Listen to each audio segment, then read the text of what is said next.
Assalamualaikum warahmatullahi wabarakatuh.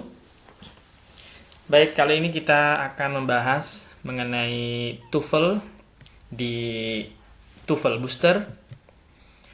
Bahasan kita kali ini akan fokus pada konektor, khususnya di non-clause konektor.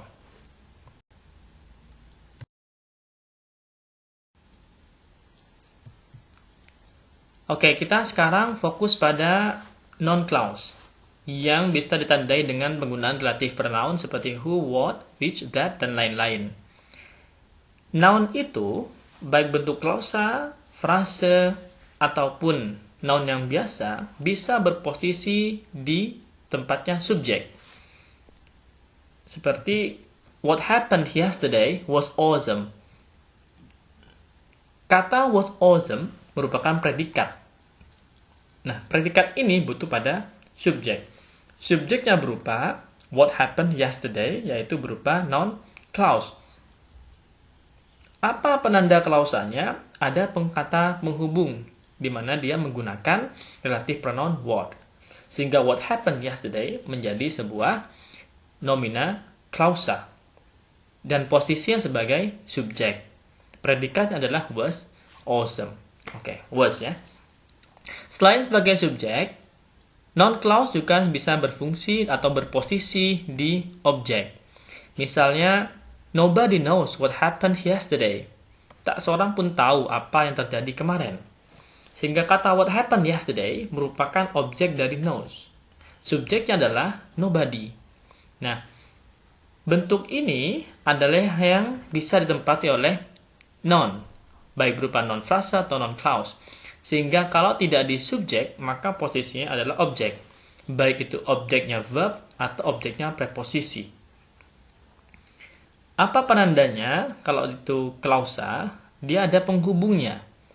Penghubung itu bisa berupa relative pronoun, that, which, who, what, whom, whoever, wherever, whenever. Atau juga bisa dalam penghubungan antar klausa, seperti penggunaan preposisi, ya, atau kontras transition seperti although, preposisi misalnya after, before.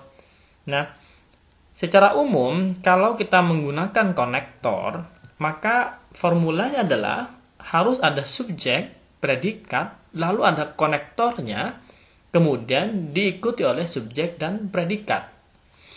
Misalnya konektor di depan, maka akan konektor, subjek, predikat, koma, subjek, predikat. Ya. Itu yang paling umum. Sehingga kalau ada kalimat it is what we call TOEFL, maka ada formula subjek, predikat, konektor, ada subjek, predikat. Ya. It is what ada konektor, we call TOEFL juga subjek, predikat. Itu secara umum. Dimanapun nanti ketemu dengan kalimat ada konektornya, maka secara umum biasanya formulanya adalah subjek, predikat, konektor, subjek, predikat. Nah, apa bedanya dengan yang ini? Oh, ternyata bentuk what happened yesterday di sana tidak menggunakan subjek seperti we dalam kata it is what we call TOEFL. Begitu pula pada nobody knows what happened yesterday. Nah, sehingga di sini yang TOEFL suka adalah memberikan pengecoh, sehingga dia sering menggunakan soal yang nomina klausanya, konektornya juga sebagai subjek. Sehingga what happened yesterday, what-nya sebagai konektor sekaligus sebagai subjek. Pada nobody knows what happened yesterday, what-nya sebagai konektor sekaligus sebagai subjek.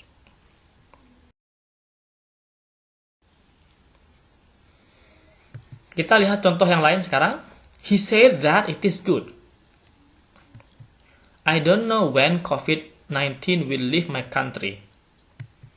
When COVID-19 will leave my country does matter.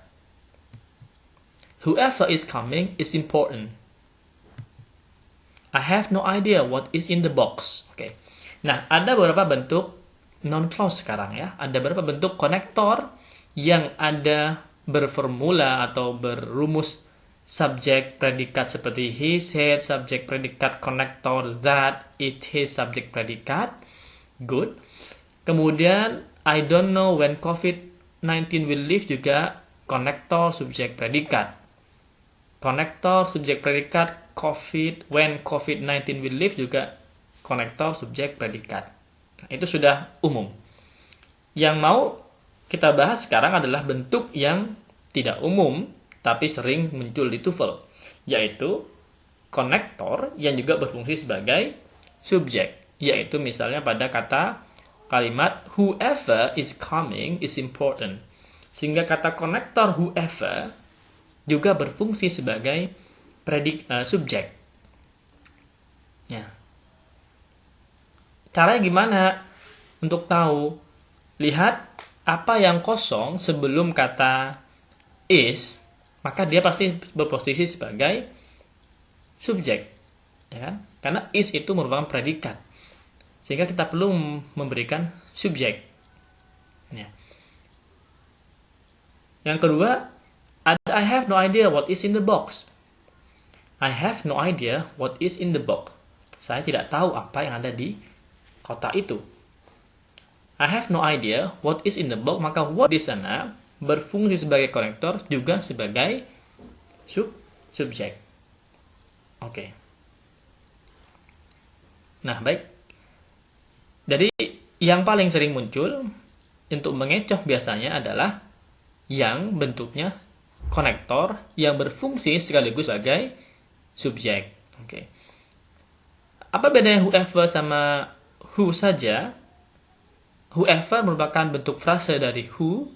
Biasanya kalau ketemu dengan whoever, dia selalu menjadi subjek sekaligus sebagai konektor.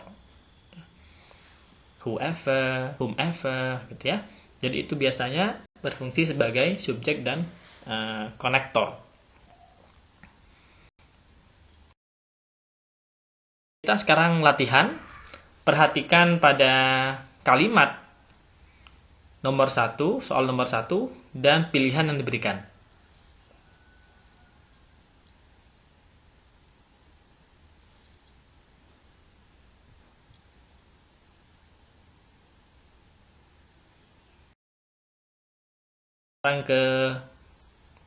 Sekarang ke nomor 2.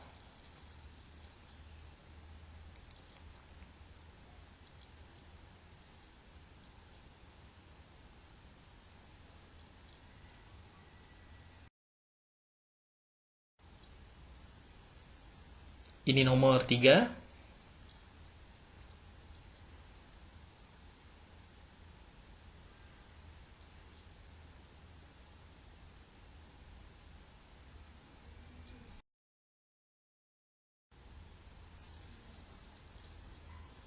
Ini nomor 4.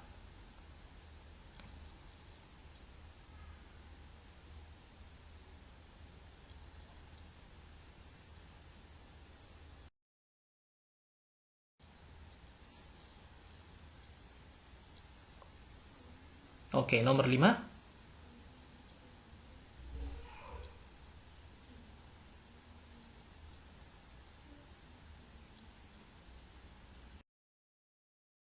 Hanya silakan nanti dicoba, drop your answer in the comment. Kita akan bahas apa yang sudah dijawab oleh teman-teman nanti di pembahasan berikutnya. Thank you and good luck.